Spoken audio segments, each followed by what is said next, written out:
All right. All right. Well, hey, Tony, thank you so Yeah. much for joining me. I really appreciate it. Yeah. Appreciate you taking the time to do this. Give me a little bit of background who you work with. And I mean, I know who you work with, obviously. You're talking to you because you're one of my favorite home inspection companies, and there's good reasons for that. Good. Perfect. Yeah. So we work for Lunspro Home Inspections. So I'm the services leader for them. Been doing it actually coming up on right at a year. So I was actually active duty Army for 13 years. I went to college at West Point, and we decided to get out after 13 and Wow. settled down here in Jacksonville. So um we landed right here, found a good home in Lunspro, and loving it so far. That's a So great company, and thank you for your service. yeah, absolutely. Thanks. Wow, but that's fantastic. So I know you want to talk about a few things, specifically one of the big things that you want to talk about is why it's important to have a home inspection, Hmm. right? So Yeah. I thought it'd be kind of fun to go through a little bit of a history of the home inspection industry, and I won't try to bore you to Oh, death, very cool. but I think it would be kind of neat to talk about it because a lot of people when they get a home inspection, they may have a misconception on the scope, the depth, why what to expect basically. And Yeah, so I love that. right, so really until the mid 1900s and way before that, people were responsible for inspecting their own homes, right? So there was nobody to protect themselves. It was just their own eyeballs and expertise with respect to the homes. Now, they were a little simpler back then, but at the same token, that a lot of people didn't know what they were looking at as far as making sure that it was safe. And so you saw in the 60s through the 80s and then the late 80s a series of court cases, and I won't go into great detail on all those court cases, but you saw these court cases that basically said the homeowner purchased a home from a seller, they got into the home, and in most cases, those first large instances, the real estate agents were actually held liable for that because if they were involved at least in the transaction, or the homeowner, I'm sorry, the real estate agent was held liable for that because they didn't have a proper home inspection of the property, before they had that transaction. And so you saw that in the 60s, and then in the late 80s there was another case of it, and then further on in the 80s, this is when you started seeing the home inspection industry kind of take off. And then there was another case that sealed the deal for why it's important because uh, the a buyer went to court saying that they got messed over a little bit, but they did have there was a home inspection that was involved in that process, and then the ruling was basically that the judge, the real estate agent, used the proper real professional to inspect that home, and they weren't held liable for that particular damages that they found while they were living into the home afterwards. So it's a snapshot in time, um, and where we get to now is what you currently see. And so I mentioned all those court cases and didn't go into grave detail about it, but the important part to pull out of that is that there's definitely a legal aspect to this, and there's a way to protect the homeowner, and that's going into the home, kind of like a lemon law, type of thing. And so where we get now is you inspect it, you own it. So we are now the guys that kind of hold that liability. And with that, I'm sure you've seen, a lot of the inspection verbiage. It's pretty lengthy. There's a lot of caveats in there. There's a lot of specific information, that detailed words in there that don't pigeonhole us into a corner, and keep us, safe. Because what we do at the end of the day is so broad, going from the roof, electrical, the plumbing, and we're not plumbers, we're not roofers, and we're not electricians, but we do identify those things that look off. And with all those court cases, the takeaway is that the home inspector is there to give like a cursory look. And then if they identify that something is not right, they defer that to an expert, right? Oh, And so, absolutely. I have, yeah, yeah, I mean, that's, y'all are my first line of defense. As a realtor, you're my first line of defense. You're going to tell me, do I need to get the chimney guy out? Do I need to get a septic guy exactly. out? What else do I need to have looked at? Do I need a mold expert? Who are those people that I need to bring in? Yeah, yeah. So y'all are the ones that I look at. You're not the only people, you're the first people. Yeah, right. Absolutely. And so, we just got to make sure that we're taking care of that client too. We got to be careful about the terms that we use so that we don't, say that something is sufficient, but yet maybe not. Let's get a closer look at that deck. Let's get a closer look at that roof. Mhm. We recommend that the expert that makes a living off of that part of the home, that he gets to take a look at that. So I'll work on summarizing that all better, but this is my first swag at kind of going through the history of it. But I was Yeah. trying to articulate that there's a series of legal actions that took place over a period of about 40 to 50 years that led us to the generation of a home inspection industry that really protects the people that are having those transactions within the real estate space, especially you as the realtor. Um, Mhm. so that's what I wanted to take away from that. Yeah, no, but Yeah. that's important. That's an important piece of the puzzle is why do we even do this? Right. I mean, I always tell people there occasionally I'll get people that'll come in there, they don't want a home inspection. I'm like, look, I'm telling you to have a home inspection. You're not going to do it. I'm going to have you sign 15 different pieces of paper that say, hey, I told you to have a home inspection. That's true I'm because not there's a home inspector.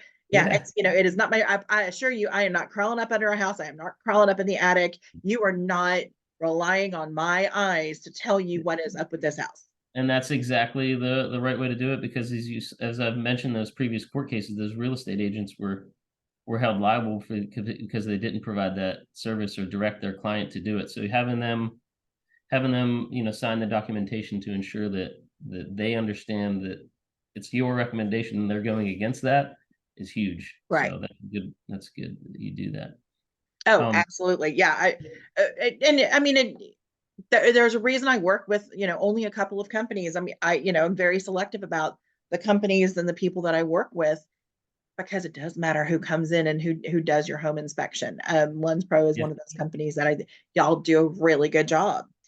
Um, and there's a couple of things like a home inspection is going to cover the 4 points, right? And Mhm. so your home insurance company wants a 4 point inspection. Yeah. Explain a little bit about kind of briefly what that is. That is not the full home inspection. So it's That's not important. the full thing you're doing.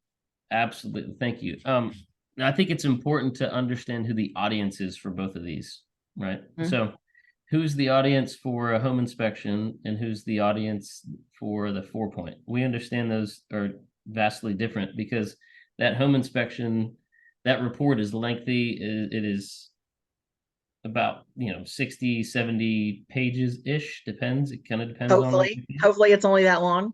Yeah, exactly. Depends on what we I've find. Could had be some that have longer. been bigger. Yeah. Could be a little shorter. And that's got a lot of detail in there. It's got some things we like to point out for further evaluation. The 4 point is there for the insurance piece of Right. it, right? And so if there's something that we think is necessary to point out to the homeowner to get a further evaluation, but the insurance company doesn't necessarily need to know Like all they of don't those care if the details. microwave works. The insurance company does Right. not care if their microwave works. Right. And so we're careful about how much we share to the insurance company because we don't want to put the consumer into a poor position to potentially not get insurance, right? So we Right. try to keep that as limited as possible, and only the information that they need to know goes in those 4 points. And that's with respect to the roof, the electrical, the plumbing, and then the HVAC. So And those are your 4 points: roof, yep, that's the electrical, plumbing, HVAC. yeah, and then the insurance companies are looking for some certain things that are no goes with respect to the electrical, all those components, and so Just making Well, sure that, there's a pretty lengthy list anymore of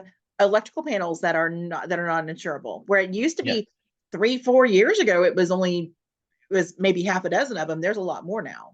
right. Yeah, there are. Off the top of my head, I don't want to rattle them all off because I might miss a few, And that's but yeah, yeah, they're constantly adjusting that, and they're getting a little more strict, especially here in Florida. And so we're mindful of that and making sure that we don't shoot the consumer in the foot when when it comes to the yeah. four. Um, but yeah, we give that information that the insurance company needs to know, and then that's the 4 point. Just think of it as a an abbreviated document versus the home inspection lengthy, and that's a snapshot in time of the health of your home.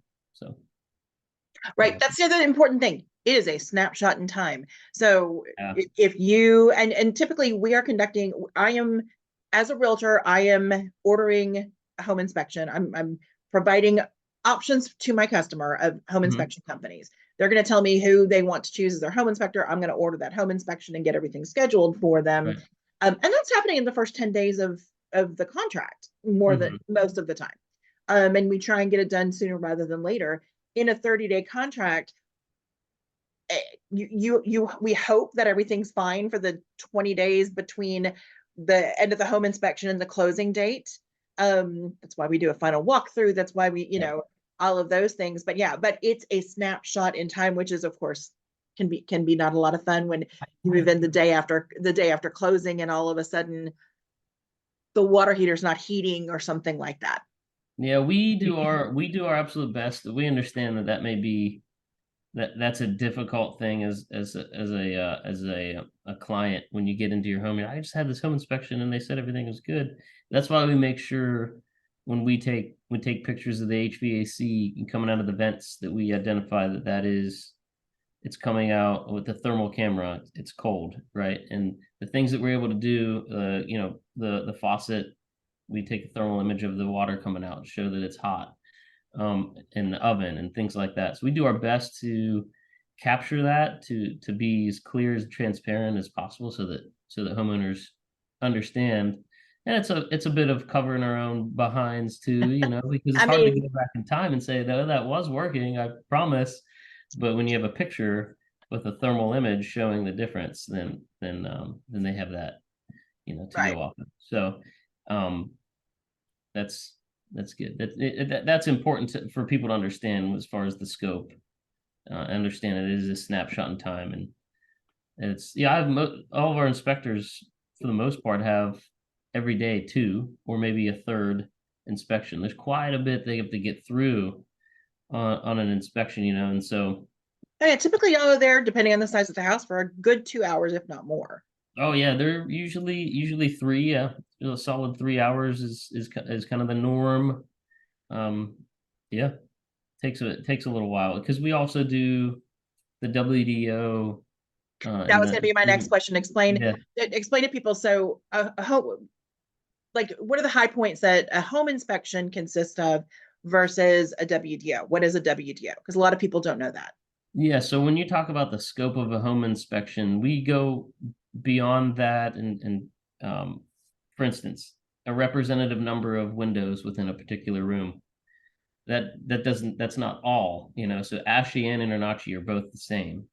Representative number of outlets within a room have to be tested. We check all of them, and then when you're looking on the interior, when you're looking for a WDO, you're looking really at every nook and cranny, all the baseboards, and you're trying to identify any particular. That's in the interior. Anything, And what does WDO stand for? huh? What does Wood destroying organism, and so that consists of insects, and that also consists of organisms, as in not insects, so fungus and stuff like that. Mhm. And so we're that in Florida, it's both when you're doing that. And so when outside as well, when we're looking for a WDO, we're looking for any signs of current active, damage done by WDO, as in insects or organisms. And a lot of times you'll see the base of the doors and the trim. That's where we find most of them. Is on the from the exterior door. You open the door usually at the bottom where it closes. That's Wood rot. usually where it is. Yeah, the wood rot right down there. Mhm. And we've got a partnership with, or our sister company is Kingfish Pest Control, and they certify all of our guys on WD. We hold our license through them, and so Okay. the Lunsfords own that company as well, and so we have a lot of communication with them, and they train us. And we recently hired a guy that has a lot of previous pest control experience, and he brings a lot to the home inspector bullpen as far as any questions or anything like that the guys may have, and so that's good too. So what kind of insects are you looking for? We're looking for termites, we're looking for So yeah, so the powder post beetles, but for the most part, we try to stay away from identifying those exact insects because, again, we could with that terminology, we're careful about if we identify active presence of wood destroying organisms, then Mhm. we identify what we've seen, maybe wings, previous sign Okay. of activity or current activity. And so we'll put on the actual form itself, we'll ensure that we, identify whether it is wood rot, whether it's active or previous signs of Okay. activity. Right. And one of the things that I found, I've been doing this for 20, almost 20 years here in the Jacksonville area. We have Right, parts of town that you have houses that were built in the early, 19 teens and 1920s. And right. as it turns out, a lot of the wood that was coming over being brought in had powder post beetles. Oh wow, yeah, So when you go into San Marco, and it's interesting, and it's so the old damage. So when you go into homes that you're getting into the crawl spaces in places like San Marco and Riverside and going under, you'll find that there's old holes, boring holes from the powder post beetles that have been yeah, that have been dormant for decades. They are no longer active. Um, but y'all have to note things like that. And so then I have to go in as an agent and call a structural engineer in order to get a structural letter, especially yeah, if we're going to get a VA loan or something like that. We've got to have proof that yes, while this damage, it's well, this isn't recent damage. The house has been there for almost 100 years. mm, Everything's fine. yeah, Um, yeah, but we've got to have that structural letter that says yes, everything's fine, and these are dormant, and they just happened to be in the wood when it was brought over for construction, which yep. is pretty interesting. And in older homes, sometimes we'll come across brand new treatment bait stations or stuff like that. Um, and that puts them on more high alert to take a closer look if it's a new treatment, because Okay, that might be an indication of a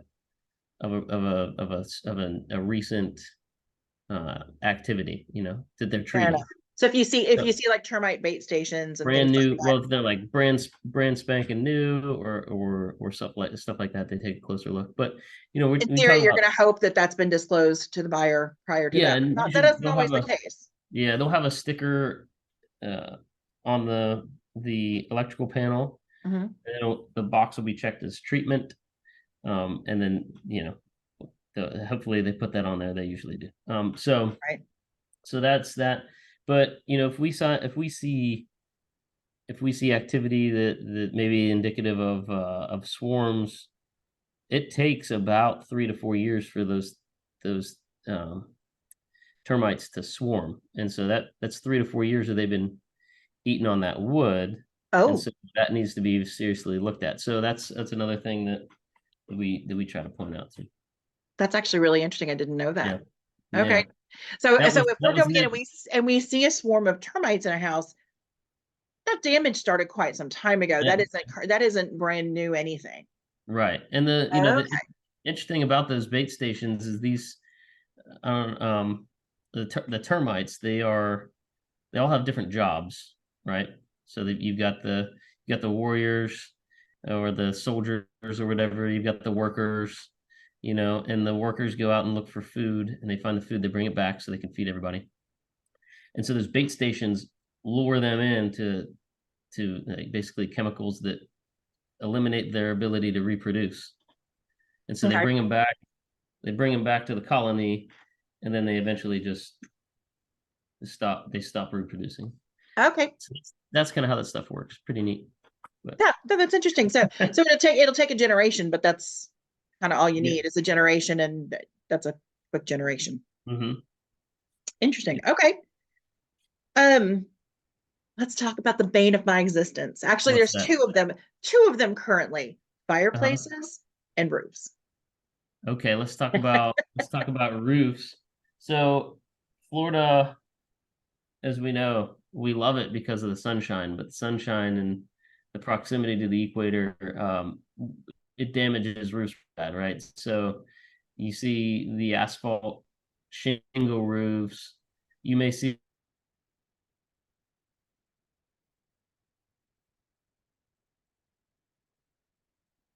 You cut earmark, out. Wait, wait, wait. and some You metal roof. you paused. Start that again. So shingle roofs What's in the that? sun. It for some reason it glitched. Uh-oh. Yeah. So what I was saying was, do I have good connection now? Hmm. Good. Okay. Yeah. So the asphalt shingle roofs you might see last up to 20 years, but here in Florida, due to the amount of sun that we get, especially the darker shingles, definitely around the 15-year mark, maybe a shade sooner than that, if it's the darker shingles. And so you'll see granule loss. You'll see, you'll see that kind of And we get know damaged. insurance companies don't like them to be any older than 10 years. So at this point. Right. Right. That's true. Yeah, they have a little more strict policies on that. But with that, when we do the 4 point, I know we talked about that. We pull the permits. Sometimes they may be difficult to find, but we pull the permits that are present on the sites that are applicable to different counties, and that's how we justify or validate that how old that particular roof is. So we'll include that in the report as well. Okay, yeah, because that is very important, especially right now in Florida with all the litigation, with all the issues. Insurers are very, very sketchy. They're very like they really want it to be a brand new roof. And I have had more deals in the last 2 years involving brand new roofs than I've probably as many in the last 2 years as I've had in the last 10. Right. That Absolutely. Yeah. and What was the issues? What were chimneys. the issues with the roof? And usually age. Typically it's just age, and because the insurers aren't going to, it's difficult to find anybody that will insure it after 15 years, but most insurers, and your insurance policy gets a lot more expensive if it's older than 10 years. We're negotiating a new roof up front a lot of times, even if the roof appears to be in decent condition. Right. And certainly when you get to 17 years, forget it, you're putting a new roof on it. Absolutely. Yeah. I mean, HVAC units closer to the beach are in the same boat as that. They go out pretty quickly. Oh, absolutely. Well, and the other thing that I find, and it's expensive, and it keeps getting more and more expensive, are chimneys. And I actually have a good chimney guy, thank goodness, because we don't use them, we don't maintain them here in Florida. That's What I true. find, and so your chimney cap will be rusted, and water will be coming in, and I'm finding, and I don't know what percentage.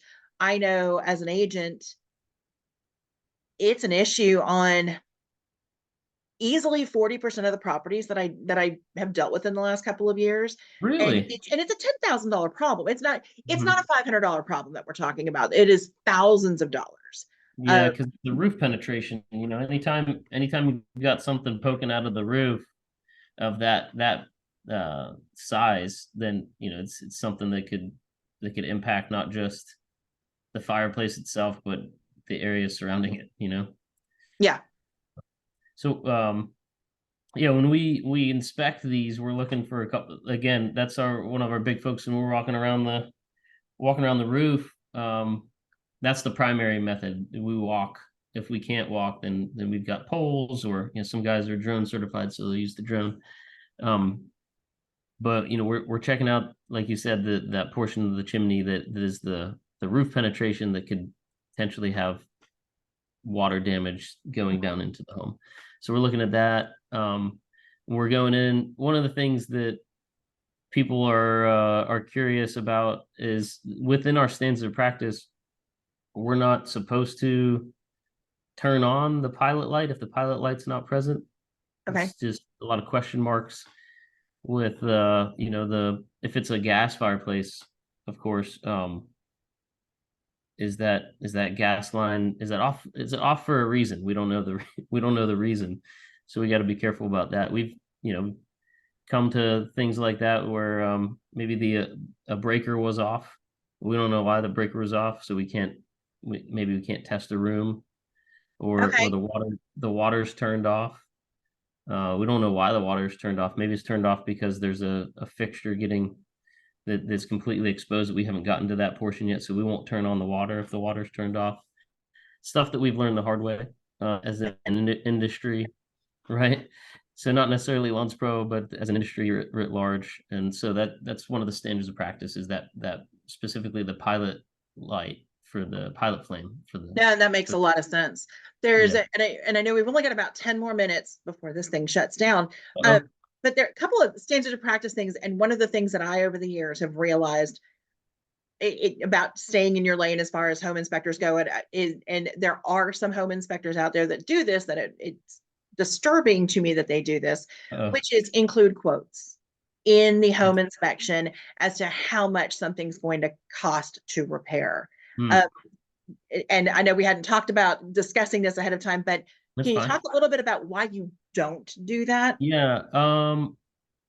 So I know that those guys might be more familiar with the commercial industry, and they may have a preponderance of their business focused on the commercial industry because that's the Well, norm. these are home inspectors.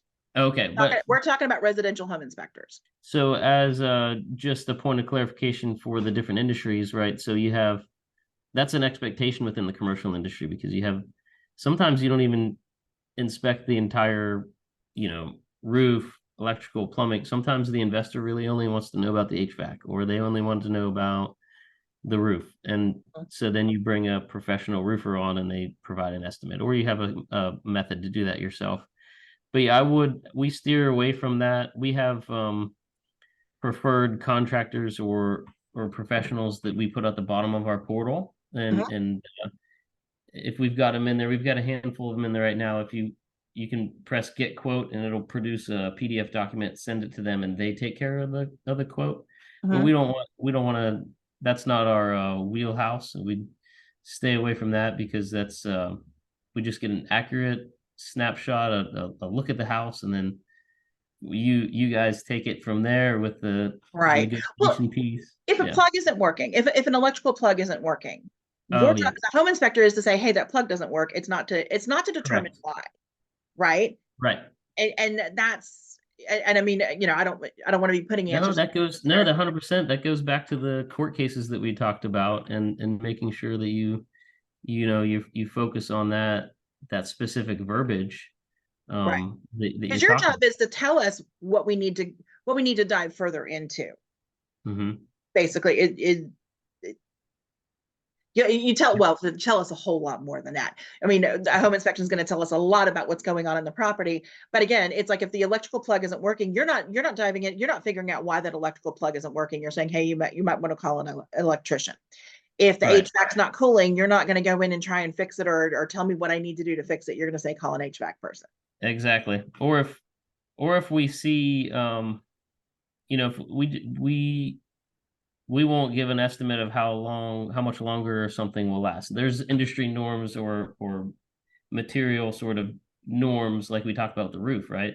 Mhm. 15 years around there. Here, maybe closer to 12 if you got a black roof, asphalt shingle roof. But we won't say, yeah, it's about 5 years away from of failing. We try to stay away from that. We just identify what we see at the time. Yeah. Yeah, fair enough. That makes So, sense. mhm. Um, that was the other question that comes up a lot that I have to correct people a lot is they confuse an appraisal with an inspection. And Okay. I don't know if you want to talk about, what the difference is. I can certainly talk. I explain this to people a lot of times as well. What the difference between an appraisal is, they think that's an inspection because the bank is telling you that's their inspection of the property, but they are not home inspectors. Yeah, that's a separate. So that's a separate thing. that takes into account, location comps, as you guys do, right? In the real estate world, we definitely don't we don't look at the neighbor and see what kind of upgrades they have in their exterior, or what's within a 1 mile radius to appropriate comp, but we simply focus strictly on that house and what the status of it is, and if there's any defects, we refer and defer to experts to ensure that they're getting a good deal. Fair So enough. I don't know, how would you explain it? Well, we kind of explain it from the other perspective, which is an appraiser's job. They are not home inspectors, but they are the bank's inspector. They're coming in, they're making sure that Okay. they're determining that the value is there for the property. And that's where they're comparing it. I mean, you're obviously not doing that, but they're looking at, and the reason I think that we get into some confusion here is, especially with VA and FHA appraisals, a home inspector, a home appraiser will come in and require certain repairs to be done to a home. Yeah. And you're not going to see that in a conventional loan, but you will see that in a VA, but often in a VA, with a VA appraisal or an FHA appraisal. And so I have to explain fairly frequently to people that no, your appraiser is not a home inspector. They may require something to be done because they're going to go in and their job is to half the time to go in and find a problem, drive you crazy. But that does not constitute a home inspection. That person is not doing the things that you guys are going to go in. They're not climbing up in the attic. They're not making sure that all the systems in the house work. They're not doing a WDO inspection. They're not looking for termites. They're not doing that. Right. Yeah. We don't cross paths with those folks much. At least I haven't in my particular role. I haven't really messed with them. I wouldn't expect that you would cross paths with them. I think I spend more time explaining to people what the difference of the two roles is. Yeah, I can see that. Yeah. I can see that. Right. And because they're saying, well, I'm having an appraisal, why do I need a home inspector? Yeah. And it's because a home inspection, that appraiser is going to be there for 20 minutes. The home inspector is going to be there for 3 hours. That's the short answer. Big difference. Absolutely. And that home inspection is a good thing to keep in a binder or digitally, so that you can refer back to it and know where certain things are. Maybe the clean out, maybe you got landscaping and got stuff like that. Yeah, absolutely. Yep. Well, is there anything, talk a little bit really quick, because we've got like 2 minutes, but talk a little bit about the services that y'all provide. Just kind of go over what somebody. So we've got the residential home inspection, the different variety of packages and things that we can include, right? But really want to highlight, aside from the basic home inspections, is the sewer scopes, the mold and air quality tests, that we send off to the lab same day. You mentioned FA or FHA. FHA and VA. Yeah. And so we've got those water tests on private wells. We do the water tests as well. We send them out. And then we mentioned the 4-point wind mitigation, and then again the WDO that we discussed. So those are the slew of the options that we provide to customers. Try to pack it all in there for them. The sewer scopes are some may think that we're trying to upsell them. A lot of times we identify if there's large oak trees in the front. That's a serious concern. Even new construction homes, we're seeing some issues with the pipes. Coming out. They're buried under the ground, and you don't know that there's a problem until there's a big problem. I have found ordering the sewer scopes to be very valuable with you guys. Yep. And it extends, we have the RWS warranty, and it extends that warranty a little further when you do the sewer scope for the sewer line itself. So, and the RWS warranty is it's called Sewer Guard. Okay. So Sewer Guard, and when you get a sewer scope, extends it out to 6 months, I think. So, nice. Very cool. Yeah. So that's really it in a nutshell. I appreciate you let me on here and talking. Thanks for facilitating this. Hopefully you edit it quite a bit, because I'm sure I rambled at the beginning about history, trying to figure out how to really summarize all of it, but just talking about the importance of it. And I'll send you links to everything. This was great. I really appreciate your time. Thank you very much. You have a wonderful day. I will. You too. Take care. All right. Bye. Bye.